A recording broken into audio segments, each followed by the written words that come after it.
De cabo a comandante-geral do Corpo de Bombeiros Militar do Estado de Goiás. Você vai começar a conhecer como é que foi essa trajetória em 15 segundos. Can I get a...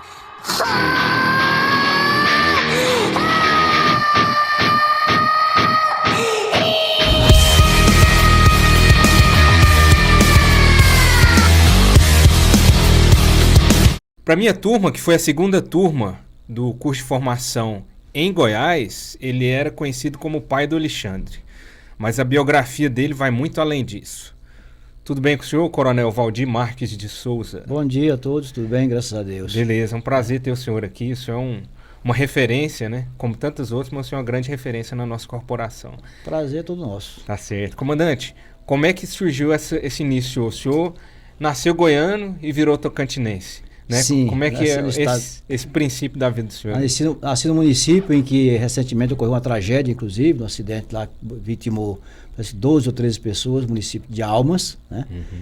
E de lá eu fui para a Natividade, estudei na Natividade, fiz o ginásio na Natividade, um bom ginásio, por sinal, que me ajudou na minha formação. E concluí o ginásio em 74 e em dezembro de 74 eu vim para Goiânia, né? Em Goiânia, chegando aqui, não tinha muita opção, fui incentivado pelo Flávio, um delegado da Polícia Federal, então na época era sargento da PM, me sugeriu entrar na Polícia Militar. Então na verdade eu fiz a seleção para sargento e naquela época então a história nos diz que prega o nosso destino. Eu fui reprovado no psicotécnico para sargento. Deus quis assim, né? Porque se eu tivesse feito o curso de sargento talvez tivesse acomodado. Aí houve uma alternativa para fazer o curso de cabo. Então foi o último curso de cabo que foi feito na PM como civis, né? Eu fiz o curso de cabo em 75, saí cabo em dezembro, concluí o curso. De lá eu fui transferido para o Batalhão Anhanguera. Batalhão Anhanguera, e queriam mandar para o interior. Meu objetivo era estudar também, né? Não aceitei e consegui uma permuta com o cabo Edson, que servia no Corpo Bombeiros, e vim para o Corpo Bombeiros em setembro de 1976. E aí continuei estudando. Em 1978, 79, eu passei no CFO da Polícia Militar. Bacana. E assim, imagino que nessa carreira de cabo do senhor, para o senhor conseguir conciliar o trabalho com o estudo, teve muita dificuldade. Sim. E em uma época, assim, bem mais difícil. Por exemplo, comparando da minha época com hoje, a gente já vê uma diferença do militarismo. Da minha para o senhor deve ser tremenda. Que tipo de dificuldade que o senhor teve? Foram várias. Primeiro porque com o cabo, no primeiro GI, na época era até proibido o cabo trabalhar em seção, né? Ele não podia trabalhar no serviço burocrático, era serviço operacional. Tirei serviço de guarda, subcomandante de guarda no Corpo de Bombeiros, no primeiro GI, na época era o primeiro GI, né? Fiz o curso de combate a incêndio de aeroportos na época também, mas sempre buscando estudar. Até era proibido, se descobrisse quem estava estudando, a gente era perigoso de ser transferido. Chego vez de oficial, por exemplo, eu estava de plantão e não consegui liberação para ir para a sala de aula. Mas mesmo assim consegui superar as dificuldades e em 78 eu concluí o ensino médio. Daí foi onde eu consegui fazer, por incentivo também, fazer o CFO. Certo. Dessa época que o senhor fez o CFO, tem algum oficial que foi contemporâneo do senhor que posteriormente também esteve no bombeiro após a separação? Sim, o Enoque. Uhum. Enoque, ele trabalhava no Corpo de Bombeiros. E depois quem foi mais? Acho que foi só o Enoque dos que foram para o bombeiro. Eu e o Enoque, nós éramos praças, né? O Ivanô, só que o Ivanô não voltou para o bombeiro, o Ivanô foi para a PM. E também era originário do Corpo de Bombeiros. Da Silva, que hoje é juiz, e foi meu colega de turma do CFO também, serviu no bombeiro, mas não voltou para o bombeiro, né? O CBO do senhor, o senhor fez em São Paulo, né? Sim, em 1985, eu já servi. Quando eu terminei o CFO, em 81, eu fui classificado na cavalaria. Fiz o destino que eu fui para a cavalaria. E servi na cavalaria até 1985, quando surgiu a oportunidade para mim fazer a seleção para o curso de especialização de bombeiro para oficiais na Polícia Militar de São Paulo. Que acho que até hoje o Bombeiro de São Paulo pertence à Polícia Militar, é orgânico da Polícia Militar. Isso ainda é. Mas é uma excelente corporação. O Corpo Bombeiro de São Paulo acho que é um exemplo para o Brasil. Sim. E eu devo a minha formação de bombeiro ao Corpo Bombeiro de São Paulo. Certo. Então o senhor tirou muito serviço lá nesse Sim, período? Fiz muitas corridas, viu inclusive muita de emergência, tirei plantão em vários quartéis do Corpo Bombeiros. Devia ser bem emblemático lá, essa vivência que eles tiveram. Tirei serviço na unidade de Rabaquara, no aeroporto, na unidade de Casa Verde, a Vila Mariana, na Sé da Sé de São Paulo, tive plantão também, e outras unidades que eu não lembro mais nem o nome. Chegou a pegar alguma ocorrência de destaque, o senhor lembra, assim? A mais interessante foi uma vaca caiu no telhado. Uma vaca caiu no telhado. Talvez ninguém vai entender como que essa vaca caiu no telhado. Mas é que com cidades onde tem muitas elevações, né, terreno elevado, o pessoal constrói casas embaixo, outros em cima. E a vaca, acho que pastou no céu, como escorregou lá de cima e caiu no telhado. E nós fomos tirar essa vaca do telhado à noite, madrugada. Bem inusitado. Caso da vida, gente. E imagino que nessa época que o senhor formou ainda estava bem marcada a experiência que teve do Joelma, do Andraus, né? Toda aquela situação. Sim, o Corpo Bombeiro sempre de São Paulo, para mim, é uma referência, não só para o Brasil, como para a América do Sul ou para o mundo, né?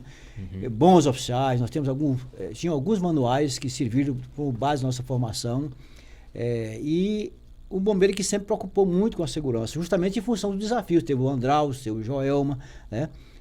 Esses incêndios trouxeram um trauma muito grande para a sociedade e, em consequência disso, infelizmente, no Brasil, a prevenção ela sempre falhou. O pessoal não tem a cultura de prevenção. Nos falta muito isso.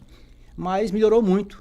E a gente só consegue melhorar em cima de tragédias. Infelizmente, acontece. Não sei se vocês estão lembrando, agora recentemente, voltou novamente aquela discussão sobre a prevenção nas boates, né, em consequência do aniversário do incêndio da Boate 15 em São Paulo, no Rio Grande do Sul. Né? Então, Santa sempre Maria. assim, volta de nós, Santa Maria. Infelizmente, é assim que acontece. Comandante, então o senhor já estava no Bombeiro quando teve o Césio 137, em 1987? Sim, em 87 eu estava... Como é que foi a participação do senhor naquele momento? Na verdade, eu não tive participação direta no Césio, porque naquela época eu tinha sido remanejado para o centro administrativo, onde ficava o CCB. Então eu trabalhava praticamente na área de vistoria. Se eu tive algum envolvimento com o Césio, foi em consequência de alguma partida de futebol que a gente brincava no primeiro GI, mas diretamente eu não tive participação com o Césio. Você estava perto ali. Nessa época que o senhor estava no antigo centro administrativo, o senhor tinha comentado, o senhor foi como interventor? Tava... Na verdade, não interventor não, porque interventor é aquele que comanda alguma coisa. Eu não comandei nada, mas fui lá como... Na época, as vistorias estavam paralisadas em consequência de um problema que teve na corporação, que eu não vou dizer se é corrupção ou não, mas houve um problema que aprovaram muito, em decorrência de... Nós já tínhamos uma legislação, só que essa legislação, que era o Código de 1992, ele não tinha sido colocado em prática na sua totalidade. Em decorrência disso, o bombeiro acho que chamou a atenção das construtoras e estabeleceu um prazo para colocar em execução o Código de Segurança naquela época, que era uma cópia do Código do Rio de Janeiro. E, por conta disso, aprovaram vários projetos a toque de caixa. Na realidade, foi a toque de caixa. Projetos sem a mínima condição e foram aprovados. E, inclusive, a gente tem algumas dificuldades até hoje em consequência disso. Alguns prédios aí que dão trabalho por conta dessa situação. Nós tínhamos aqui o caso do edifício Liberdade, edifício Bemosa. Tinham vários edifícios em Goiânia que tinham uma dificuldade enorme para você conseguir fazer a torneira de emergência. Tinha o Cine Capri, tá? Mas, ainda assim... Quando aconteceu esse problema, eu já estava no Corpo Bombeiro, tinha retornado do curso de São Paulo, eu fui designado para a área de vistorias que funcionava no CCB. Então, aí foi onde emperrou todo o processo. Nós fazíamos as vistorias, se não liberávamos o certificado, porque estava com irregularidade, e a saída foi à justiça. O pessoal entrava na justiça e a gente concedia o certificado sob efeito liminar. Em decorrência disso aí, as empresas reuniram com o comando da PM, na época o bombeiro pertencia à PM, então o Coronel Álvaro nos convocou para participar dessa reunião com os empresários.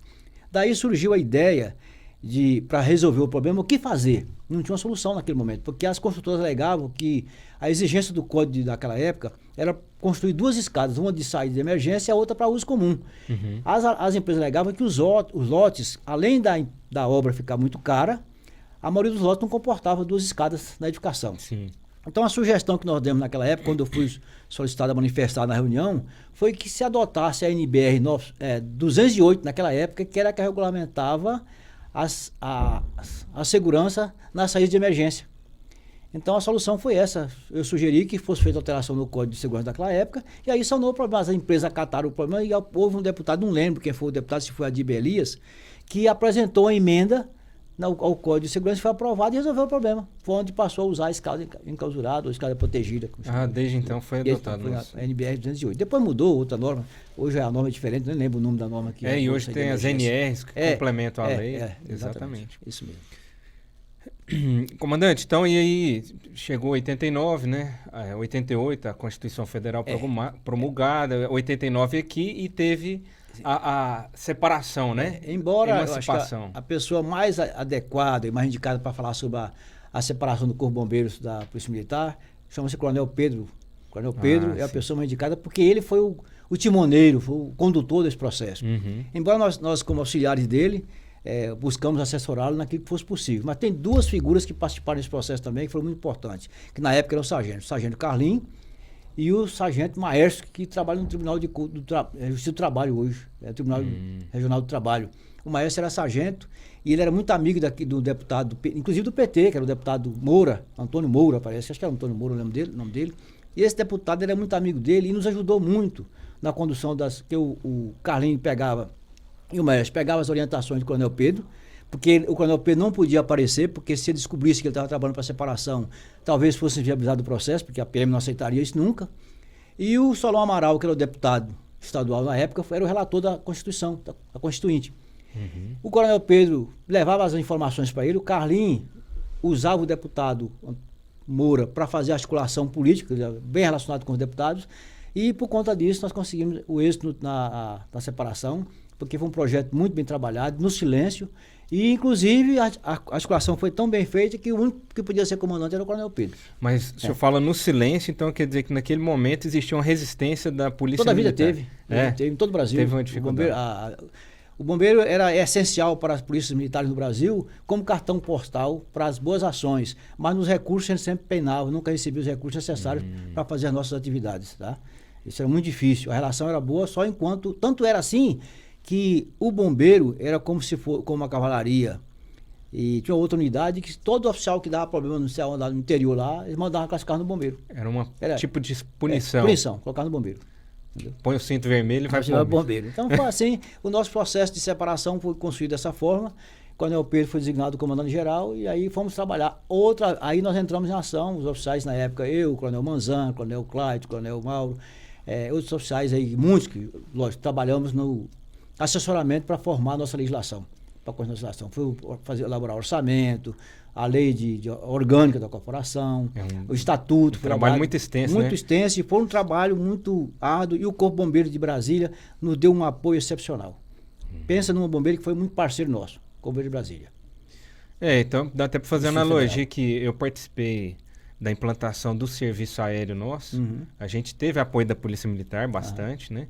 Mas também foi excepcional, o CBMDF nos apoiou nesse segundo momento também, que a gente não tinha nada, né?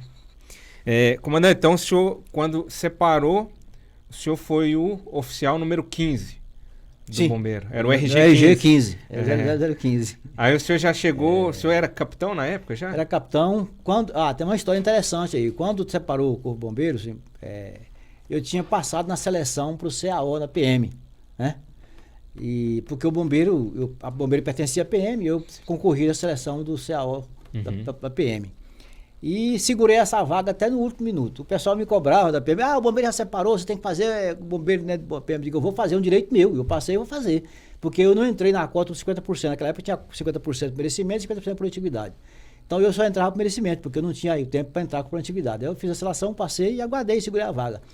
Aí nós reunimos o Jair, o Loyola, o Soares e o Air, e fomos no Coronel Pedro e pressionamos ele para conseguir, cobrando dele uma ação contra, o Arão também, para conseguir a vaga para que ele conseguisse fazer o CAO.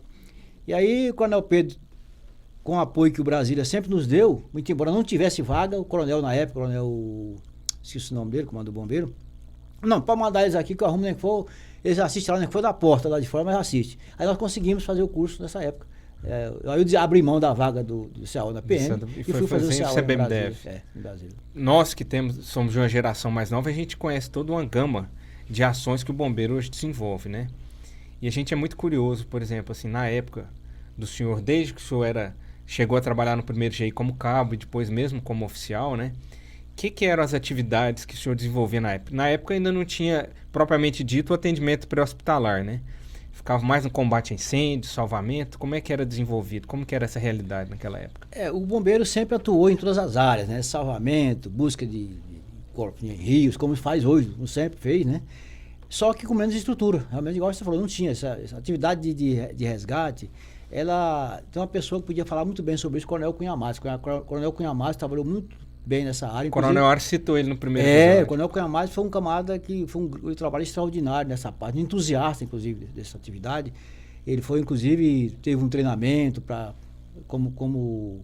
eu não diria assim, como autorizado pelo Ministério da Saúde a representar em alguns casos, não sei se seria o interlocutor, né? Ou multiplicador da atividade do resgate. Porque o resgate, na realidade, do Brasil não é muito antigo, não. O pré-hospitalar, que é chamado de pré-hospitalar, né? Ele foi bem recente. Década de 90, década de 90, exatamente. Ele é muito recente. Até então, não tinha esse cuidado todo. Não vou dizer para você que chegava a comprometer o Estado de algumas vítimas para conseguir para ocorrência. Mas não tínhamos os meios suficientes que tem hoje para atender uma vítima com segurança, para que pudesse preservar o máximo possível a vida da pessoa. Ou comprometer uma coluna, alguma coisa assim, no cervical. Então o trabalho era bem rudimentar ainda. É lógico, alguma técnica, mas não tinha os meios necessários para fazer. Então, na década de 90, houve um estímulo muito grande ao trabalho de resgate, quando começou o pré-hospitalar, e o bombeiro entrou nessa área mesmo, na realidade, um projeto inicial foi como tal do chama-ambulância. Chama-ambulância foi muito discutido na época, a saúde prestava um serviço horrível, porque ela não dava conta da demanda, tinha as unidades, que a gente chamava ambulância mesmo nas unidades, mas não dava conta de atender. Aí, na época do governo Maurício Santilo, houve uma proposta, não sei quem deu essa ideia, o Coronel Nelson, na época envolvido com a área da saúde, sugeriu o bombeiro assumir essa atividade. Aí o que acontece? Pegaram todas as ambulâncias do Estado, pelo menos da capital, especificamente, com os motoristas e mandaram para o bombeiro. Então, fizeram um pacto e o bombeiro assumiu isso. Agora você imagina o bombeiro militar trabalhando com o civil no condução. Não sei se você sabe dessa história. Então o bombeiro tinha as unidades, aí esses carros vieram tudo branco, e tiveram que aos poucos se adaptando. E esse serviço, na realidade, desgastou mais o corpo bombeiro do que ajudou. Porque o bombeiro, além de não ter o recurso adequado para fazer a manutenção dessas viaturas, tinha dificuldade, o motorista não tinha a mesma disciplina que tinha o nosso militar, né? Então, às vezes, falhava demais. Aí, quando começou aquele desgaste que a Secretaria de Saúde tinha de não atender o cidadão quando precisava o paciente na hora certa, o bombeiro assumiu isso. Então, houve um problema seríssimo de atendimento, o bombeiro chegava atrasado na ocorrência, houve caso de bombeiro ser vaiado, entendeu? Então, quando o Coronel Godinho assumiu o comando do Corpo de Bombeiros, ele praticamente extinguiu o serviço de chama-ambulância. Foi aonde o chama-ambulância, em vez de continuar a chama-ambulância, passou a ser considerado como serviço de resgate. Então, foram devolvidos para o Estado, aquelas unidades de ambulância que tinham vindo para a corporação, foram devolvidos os motoristas também, e o bombeiro ficou com parte dessas unidades para continuar o atendimento, mas de uma forma diferente, já com o pré-hospitalar. Foi criado o resgate, que o doutor Ciro entrou na jogada, que nos ajudou muito, que Deus o tenha na sua... Né? O doutor Ciro foi um médico extraordinário na condução do trabalho do resgate. Nos ajudou demais. Então, o resgate começou por aí. Ainda assim, com aqueles veículos inadequados para o transporte de pacientes, porque você colocava um paciente numa viatura sem todas as condições adequadas para o atendimento, você podia até provocar uma consequência mais grave ao estado do paciente. Mas ainda assim funcionou por muito tempo, até quando terminou o comando do Coronel Godinho, aí veio o Coronel Frazão e o processo continuou, né? Continuou, mas aí o recurso sempre bem escasso, né? A falta de recurso não dava condição para que a gente expandisse. O bombeiro entrou numa crise muito grande em razão do efetivo. Não sei se vocês lembram quando veio aquele PDV. Aquele tal do PDV... Programa de demissão voluntária. No início, o PDV ele excluía a educação e a segurança pública. Mas a pressão foi tão grande, foi do governo Fernando Henrique Cardoso, o governador Marguito Vilela. Mas o governador não tinha autorizado a segurança e a educação a entrar. Não, segurança e saúde, parece. Mas a pressão foi tanta que ele abriu mão. Abriu mão e o bombeiro, o pessoal da segurança acabou entrando. Nós perdemos alguns companheiros pelo PDV, como a PM também perdeu, outros órgãos perdeu, e em consequência o efetivo nosso foi só caindo. Quando eu assumi o comando do Corpo Bombeiro, não sei se eu posso continuar isso aí. Pode, depois. Em 1997 eu fui convidado para assumir o comando do Corpo Bombeiros. Nunca imaginava, naquela época, eu assumi o Corpo Bombeiro. Eu tinha sido promovido em dezembro. Em dezembro eu fui promovido a coronel. E em abril eu fui chamado para comandar o Corpo de Bombeiros. Eu até na época me levei um susto. Só era o coronel mais moderno. Mais moderno da instituição. E o Coronel Silveira era deputado estadual. E o Coronel Frazão já havia pedido a reserva dele e estava como convocado, tá? E o comando da PM ia trocar, o Coronel Jorge tinha pedido para sair e ia haver uma troca do comando da PM. Aí o governador, o Coronel Frazão, não sei se por algum motivo houve um embate entre ele e o secretário de administração e o secretário da Fazenda. E nós passamos a não receber mais recursos. Eu não recebia recurso. Aí não tinha dinheiro para nada. E o Coronel Frazão, ele tinha um estupim meio curtinho, né? Ele não tinha muito de dialogar, não. O diálogo dele é muito curto. Por conta desse impasse, como o governador ia trocar o comando da PM, falava, vamos trocar do bombeiro também, que o bombeiro já está na reserva mesmo, fazer uma tal de rapaz. Aí, eu estava na faculdade, que eu fazia direito, na faculdade em Anguera. Quando eu cheguei em casa, minha esposa falou, o Coronel Silveira ligou aí, disse que ia falar com o senhor. O senhor chegar para ligar para ele. Eu falei, uma hora dessa, 11 horas. Não, qualquer hora eu chegar lá ligar. Eu liguei para ele. Falou, comandante, eu precisava falar com o senhor uma questão de urgência e eu queria que o senhor estivesse aqui na minha casa, se o senhor puder vir aqui amanhã, 5 horas, 5h30 da manhã. 5h30, 6 horas. Você tem condição de que tem? Tem, então não sabia o que era, viu? Não tinha nem ideia. Aí chega na casa do Coronel Silveira, aí até o Coronel Zé Mauro, na época era major, estava lá sentado com ele. Até de cedinho. O Mauro era muito amigo do Coronel Silveira. Aí ele me expôs o problema, né? Falou, Coronel, eu estou chamando o senhor aqui, vai acontecer tá acontecendo um problema, o governador vai trocar o comando da PM e vai trocar o do bombeiro também. E me pediu para o bombeiro, a PM ficou com o outro deputado lá, não sei quem, e o governador Magui pediu que eu indicasse alguém para comandar o Corpo Bombeiro. E o senhor é meu candidato. Já era naquela época, mas o senhor não podia, porque era tenente-coronel, mas o senhor agora é meu candidato. Aí foi assim, eu falei assim, Marco, mas isso para mim é um negócio complicado, né? Porque quando eu Frazão tá sabendo disso, ele falou, não, eu falei, mas eu posso ir com uma traição, né? Eu sou o chefe do gabinete dele, né? Assistente, né? E eu sei, não, mas não tem nada disso não. E tem outra coisa, eu sou o coronel mais novo, e só falta 1 ano e 8 meses de governo.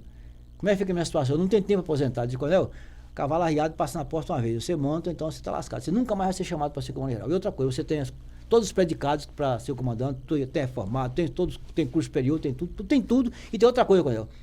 Se o senhor assumir o comando do Corpo de Bombeiros, as portas do Estado vão abrir para o senhor. Todo mundo vai querer te ajudar. Eu falei, e não tem outra alternativa, é você ou tem que ser você. Aí, eu não tinha alternativa mesmo, né? Se o senhor não aceitar, nós não sei o que vamos fazer. Eu falei, não, tudo bem, vamos para frente. Aí eu falei, você não fala para ninguém, eu vou falar com o governador e o governador deve ligar para o senhor. Quando foi 9 horas da manhã, o governador mandaram me chamar. Governador Maguito Vilela. E eu não saia justa, né? Que eu não podia falar com ninguém, nem com o Coronel Frazão, né? Podia falar, porque pediram segredo, não podia falar. Aí eu fui lá pro palácio, aí o governador pegou, me explicou a situação. Não falou só que ia trocar o Frazão, porque o Frazão tá na reserva, chegou um tempo, ia trocar o comando da PM e aproveitar e trocar do bombeiro. E perguntou se eu aceitaria o desafio. Eu concordei. Aí ele falou, o senhor não fala para ninguém não, nem para sua esposa. Aguarda que eu vou chamar para confirmar o convite, tá? Porque ainda falta definir da PM. A PM estava entre o coronel Eurípides e o coronel Henrique, né? E o Naftali era vice-governador, era o candidato dele, era o Henrique. E da PM o candidato era o do João Neval, que era o outro, que era chefe da Casa Militar. Uhum. Na verdade ele era secretário de Segurança Pública. A Casa Militar era o Eurípides. Aí o candidato dele era o Henrique. Aliás, o Henrique estava não lembro bem como é a história. Sei que no final eu fiquei, quando foi por volta de 11 horas, ou foi 1 hora da tarde, me chamaram de novo no palácio, né? Para confirmar. Ainda antes desse tempo eu cheguei e falei pro Frazão. Eu não aguentei, eu tive que falar com ele, porque senão eu ia ficar como traidor. Porque se eu esperasse anunciar lá, se eu não falar para ele, aí ele falou, Coronel, Valdir, me chamou do gabinete e falou, olha, vai ser, o comando do bombeiro vai ser trocado. E parece que vem um outro oficial, estão querendo botar um oficial mais moderno para comandar. Aí eu falei, não, Coronel, não precisa se preocupar não, que isso aí não vai acontecer. Eu preciso falar com o senhor, porque, embora eu tenha pedido segredo, mas o senhor é meu comandante, eu devo essa obrigação. Então eu fui convidado para substituir o senhor no cargo do comando geral. Só queria que o senhor entendesse, porque eu não sei porquê, me chamaram lá e eu não tive alternativa. Não, sendo você, tá tudo bem, tranquilo. Tá, sem problema. Eu fico até feliz com isso. E assim foi, né? Nesse primeiro não teve resistência, mas o senhor enfrentou muita resistência. Não, aí que acontece o seguinte, como é que provocou a resistência? Na realidade, quando o governador confirmou a minha indicação para o comando, eu até estava tudo tranquilo, né? Só que exigiram a cabeça do Franquel. O Franquel não pode ser seu chefe de Estado-Maior.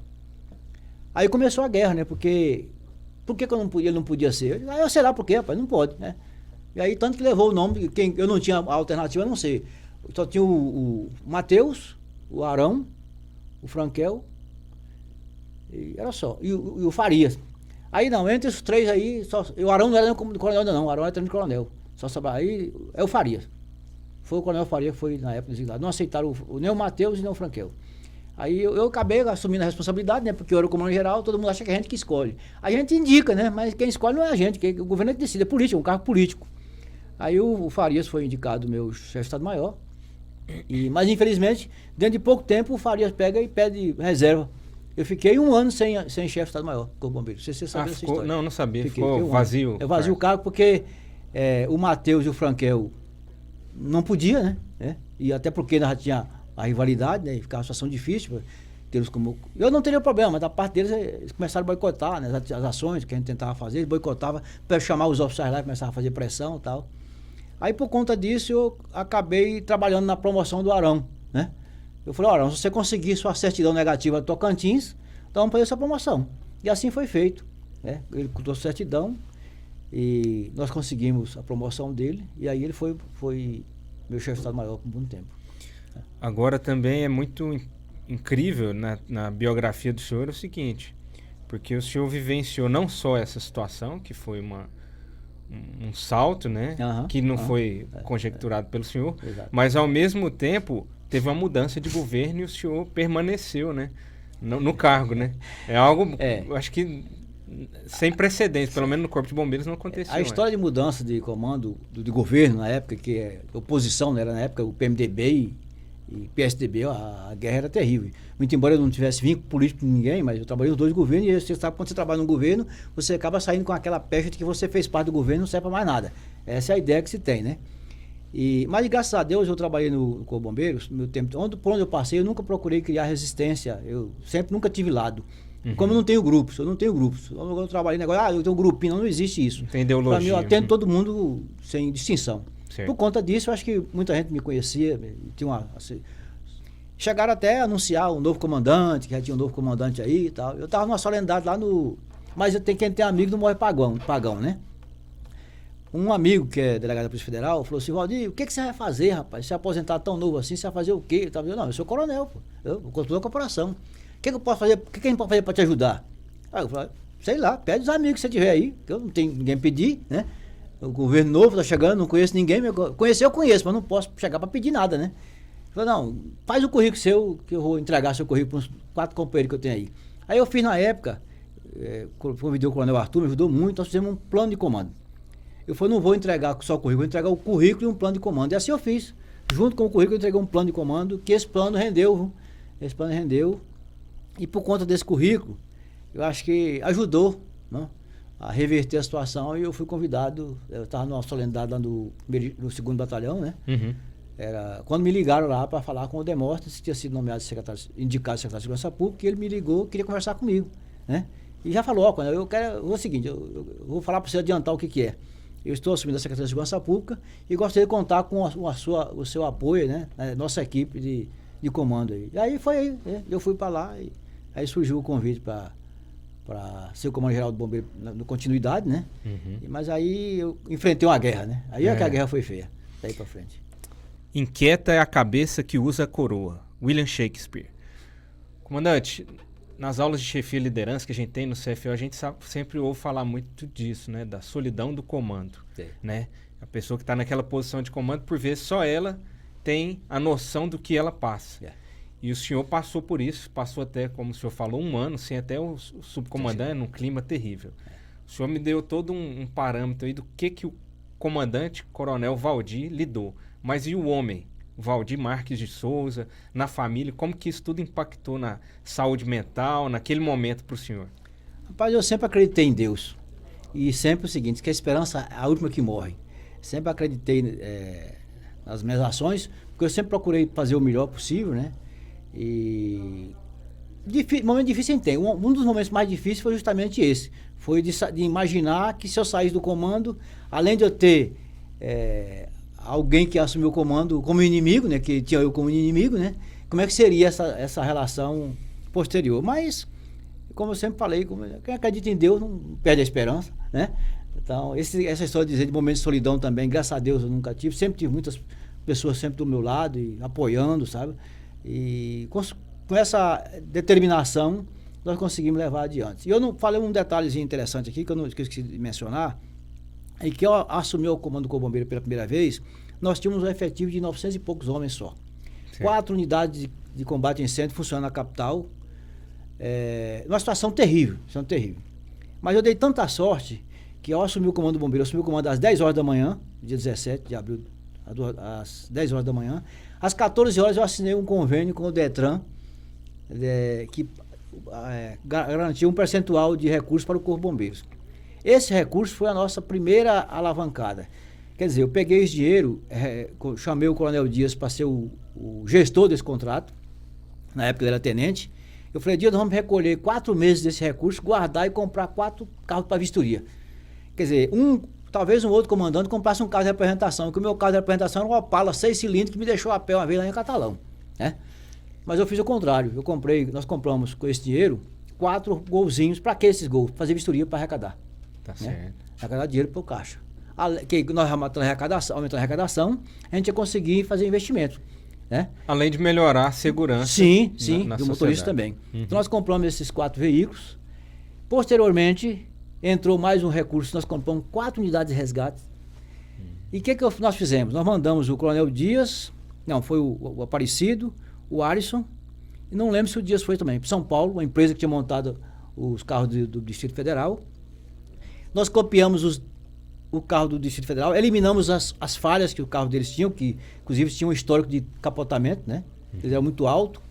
Nós corrigimos essas falhas, eles sentaram com a empresa que ia fabricar o veículo e modelou o nosso veículo de resgate. Foram as primeiras, foram 4 unidades de resgate, nós compramos com o recurso que veio do Detran.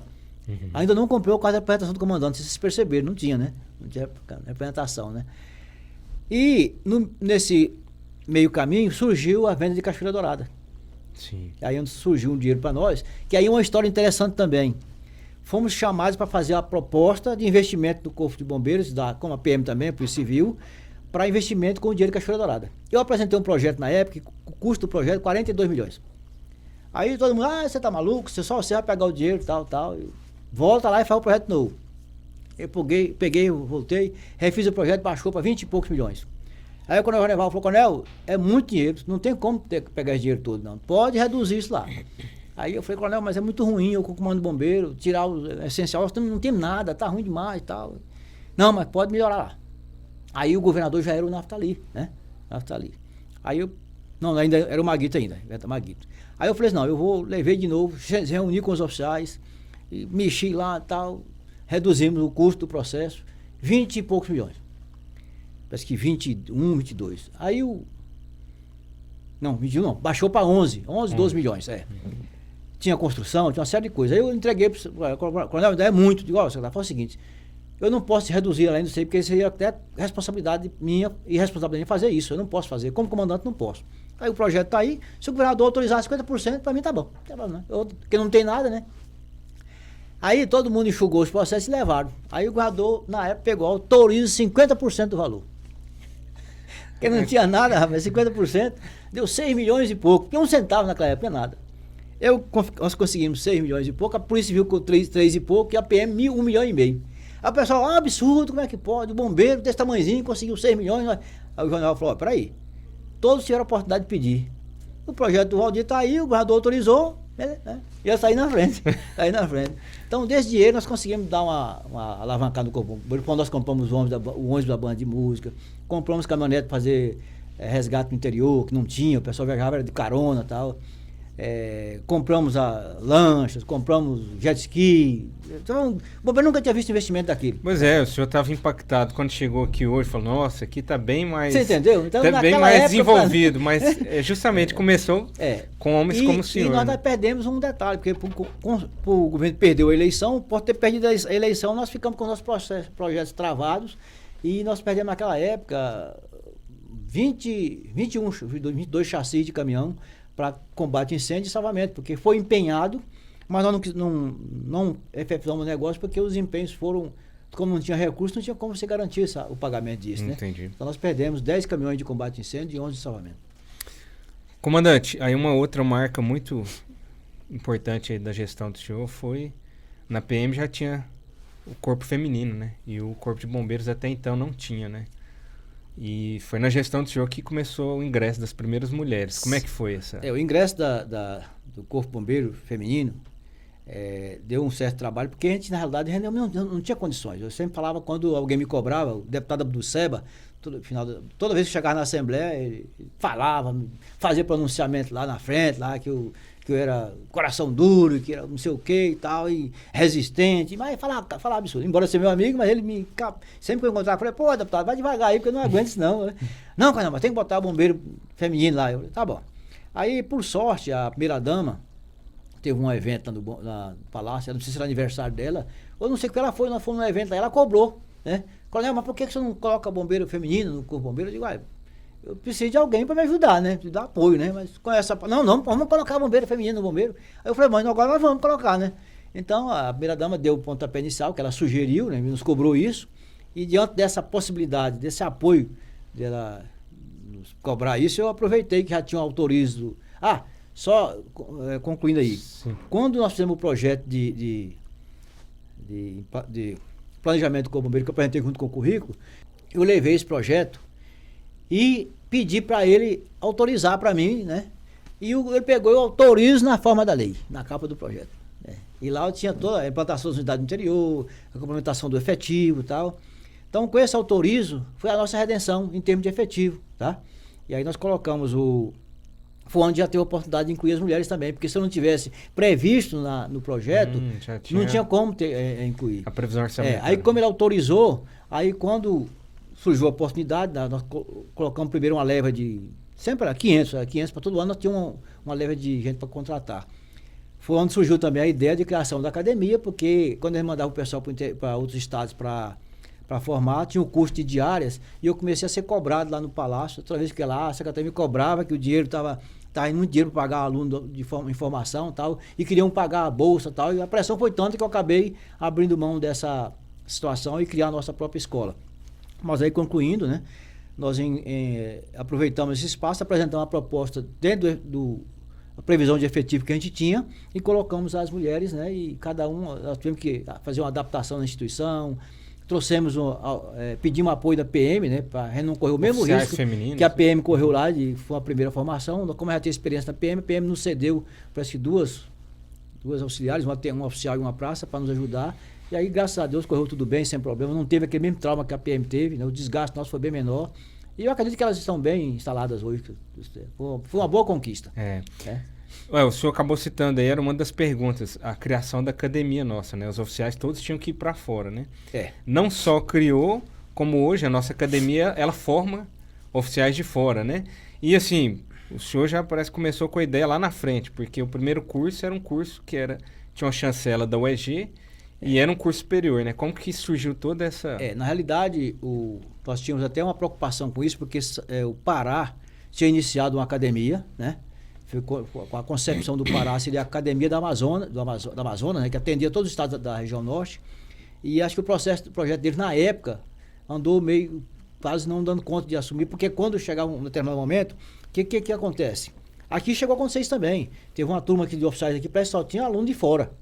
Eu tive a oportunidade de ficar sabendo disso na academia, eu estive lá e já estava na reserva. Então, o que acontece? Quem construía a academia não tem oficiais o tempo todo, aluno o tempo todo para estar em formação, que a dificuldade de ingresso é muito grande. Então, essa foi uma das preocupações que a gente teve, de fazer uma parceria com o EG, buscar uma parceria com alguém, na época o EG ou a Universidade Federal. Quem nos atendeu bem, que ofereceu a melhor condição, foi o EG. O Araújo dava aula na UEG, não sei qual que área que ele dava aula, e como ele tinha uma experiência e uma relação de amizade muito boa com o professor Aladim, que na época era responsável na época antiga Zé Fego, acho que ele trabalhava lá. E nós convidamos ele aqui, ele veio, e nós fizemos uma reunião, e dessa reunião surgiu a ideia de se implantar a Escola de Oficiais no Corpo Bombeiro de Goiás e com nível superior, com conhecimento superior, com o aval da UEG. E nós tivemos o maior suporte, fizemos um projeto muito bem feito, embora a construção já existisse, que o prédio lá, o primeiro prédio lá foi construído no comando do Coronel Frazão. Ele que construiu aquilo lá, eu até achei que o projeto na época não ficou muito bom, porque ficou bem na entrada, mas ficar mais no fundo talvez fosse melhor. Mas construiu e ajudou muito, porque como ele não tinha espaço naquela época, lá ajudou bastante. Então foi assim, uma parceria com a UEG, que nós demos o pontapé inicial para a nossa formação de oficiais no estado de Goiás. Muita gente na época não entendeu, o pessoal tem uma diariazinha e tal, mas o objetivo maior não era pessoal, era a coletividade. Tá? E foi esse o objetivo que nos levou a fazer a nossa academia. Então, agora vai ter uma participação do filho do senhor, que é meu colega de turma, o Major Alexandre. Ele vai rememorar uma coisa justamente da época do CFO. Você vai ver agora a fala dele pro senhor. Benção.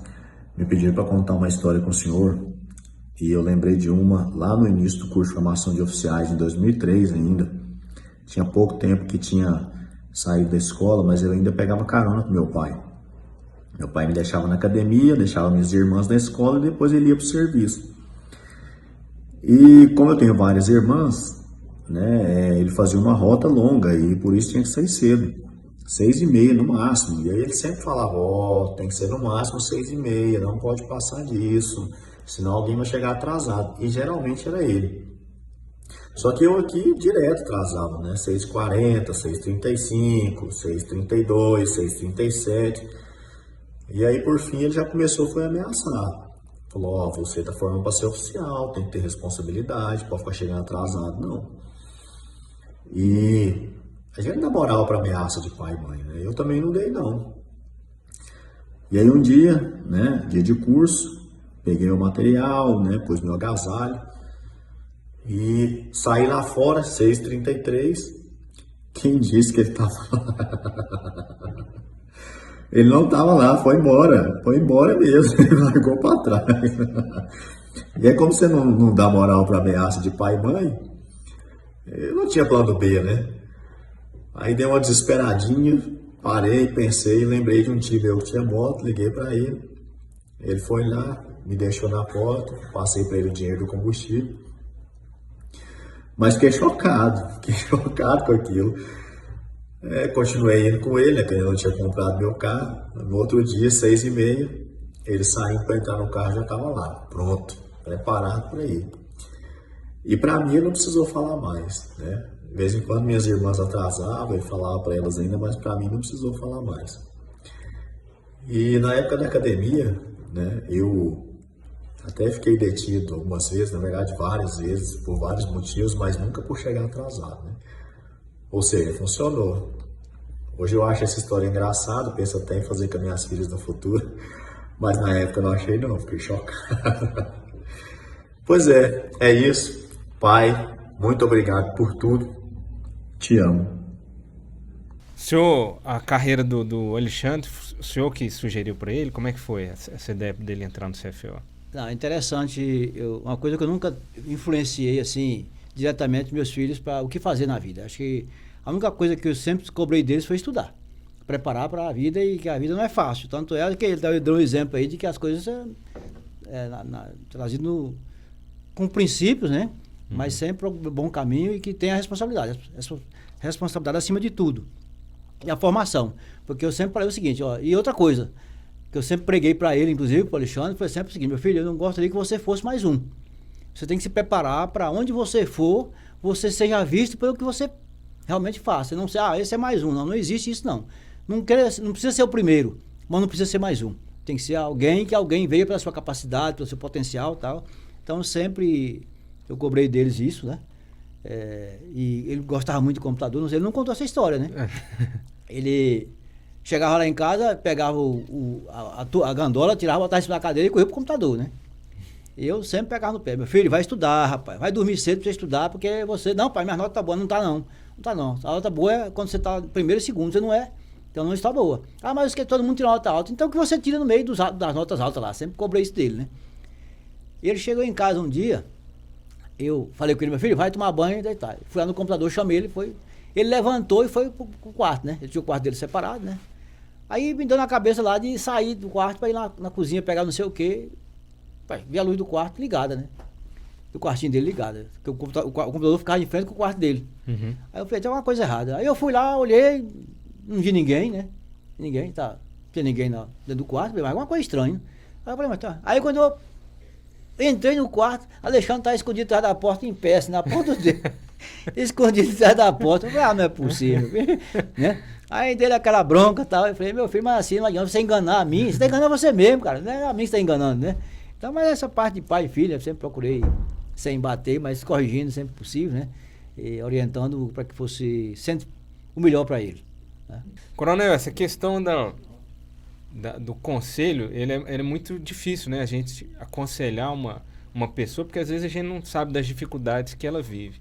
Mas a gente tem consciência das nossas dificuldades, né? Então, se o senhor pudesse aconselhar o jovem Valdir lá atrás, antes de entrar na Polícia Militar, o senhor aconselharia ele fazer algo diferente do que fez? Ou o senhor acha que a trajetória do senhor é aquilo que deveria ter sido mesmo? Por onde eu passo, todo lugar, inclusive lá na atividade que eu desempenho hoje, que é o gerente de segurança da Faculdade de Alfa, eu procuro sugerir às pessoas ou estimular as pessoas que busquem alguma coisa melhor na vida. É muito comum as pessoas reclamarem, a pessoa reclama demais. Eu sempre falo o seguinte, as pessoas que não encaram a vida com determinação, com disposição, que põem obstáculo em tudo, normalmente é uma pessoa fracassada. Então, as pessoas têm que ver vislumbrar sempre na frente algo que possa crescer, né? Que o espaço existe para todos nós, né? Eu sempre falo, quando eu cheguei em Goiânia, por exemplo, eu só tinha o ginásio, não tinha nada. E não tinha nenhum parente, né, que pudesse, deram a mão para ele e tal. Eu não cheguei de graça, eu consegui, mesmo com toda dificuldade, trabalhando o tempo todo. Eu fiz 2 cursos superiores, sou formado em economia, sou formado em direito, fiz pós-graduação em processo penal. Como é que você conseguiu fazer tudo isso? Alguém falou para mim, você, com 48 anos, eu tinha toda essa formação, tudo isso. E com dificuldade, estudei, sempre trabalhei e estudei. E nunca deixei minhas atividades em segundo plano. Porque o meu salário vem de atividade, né? É do meu trabalho. E sempre e tem outra coisa, sempre fui convidado. Então eu passo esses conselhos para os mais jovens, que obstáculo todos nós temos. Todos nós temos. Nós temos que ter determinação, criatividade, acreditar em Deus e em si próprio, que todos nós temos capacidade de superar obstáculos. Os obstáculos eles surgem, a natureza nos oferece obstáculos, é para ser vencido mesmo, senão não teria sentido. Né? Sim, senhor. Então a história está aí para quem quiser seguir, né? Não sou o melhor do mundo, não quero ser exemplo para ninguém, mas a trajetória foi construída sem ter em que amparar, a não ser os nossos esforços próprios, procurar sempre o melhor. Igual eu falei aqui, sempre que eu procurei para meus filhos, foi sempre assim, não seja mais um. Você tem que procurar sempre ser o melhor, né? Fazer tudo para que seja bem feito. Procurar fazer sempre o melhor e bem feito. Perfeito. Salvo engano, vai ser em julho, ou no meio do ano agora, o senhor vai fazer 20 anos que foi para a reserva. Né? Na verdade é em agosto, né? Em agosto, eu entrei com o processo em agosto, só publicou em novembro. Então são quase 20 anos de reserva. Como que o senhor está lidando? Que é um dos grandes desafios para a gente, que é militar, é isso. A vida pós a caserna. Como é que o senhor está lidando? Muita gente questionou isso. Quando eu estava ninguém acredita. Mais um episódio na minha vida que muita gente não acredita o que eu fiz, né? O cara deve ser doido. O próprio governador falou, Coronel, isso é um absurdo, nunca vi falar um negócio desse. Completado 6 anos e 4 meses de comando, e quando foram promovidos o Manzão, o Zé Mauro, o Claito e o Arantes, a primeira oportunidade que tive, eu fui no secretário de Segurança Pública, o professor Jonathan, e falei, eu não quero mais comandar o Corpo Bombeiro, eu vou largar, eu não quero mais. Chegou num ponto que para mim já não é insuportável.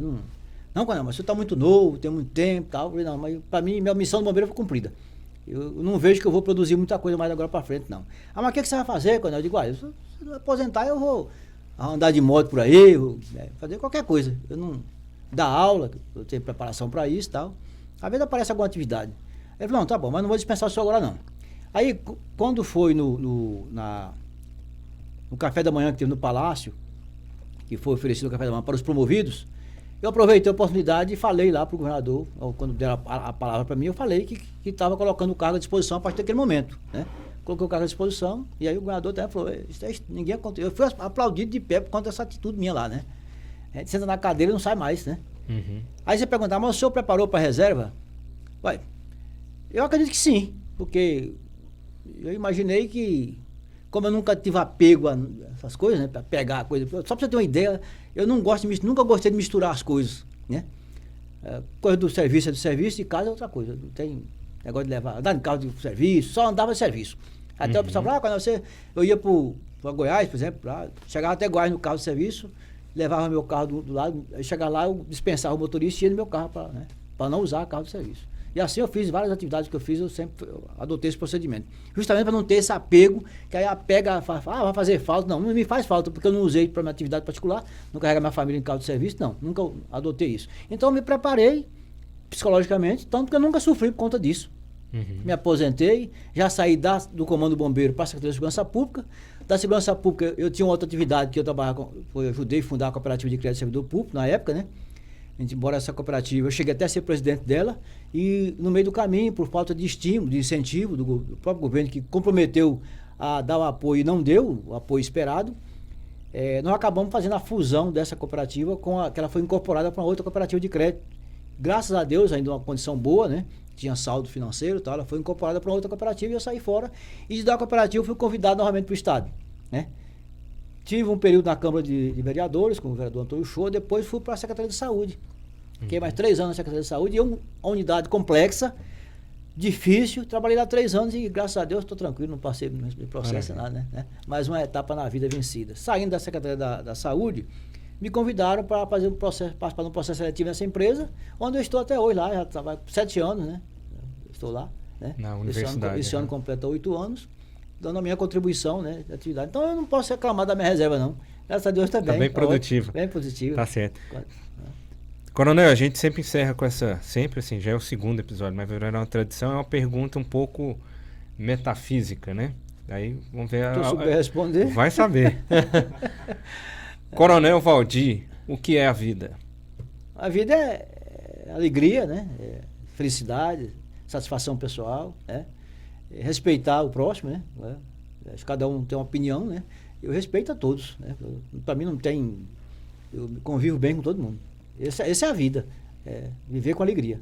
Tá? Maravilha. Comandante, em nome do comando do Coronel Washington, que idealizou esse programa, quero agradecer a disponibilidade do senhor de vir aqui compartilhar essas memórias, que são nossas também, né? As memórias que o senhor construiu são memórias da corporação, tá? E dizer para o senhor que a corporação permanece de braços abertos e a casa é do senhor, sempre que o senhor quiser regressar, estamos aqui. Eu que agradeço, né? Acho que esse é um momento ímpar, né? Ter a oportunidade de a gente contar um pouco da história nossa que passa pelo Corpo de Bombeiros. Um exemplo aí, o Coronel Washington hoje, atual comandante do Corpo de Bombeiros, é filho de um grande companheiro. É uma das pessoas que vocês podiam trazer para falar alguma coisa do Corpo de o Bombeiros. Major Washington. Aqui o Major Washington, porque o Major Washington trabalhou... Eu trabalhei com ele como praça, né? E tem um episódio interessante, na realidade não foi com o Washington, foi com o outro sargento, né? Mas nós trabalhamos juntos, ele como sargento e eu como cabo, trabalhamos juntos, e depois eu voltei a trabalhar com o comandante dele. Então, é um grande companheiro. O Washington é uma figura ímpar, extraordinária. Tá? Não, maravilha. Obrigado, senhor. Eu que agradeço. Can I get a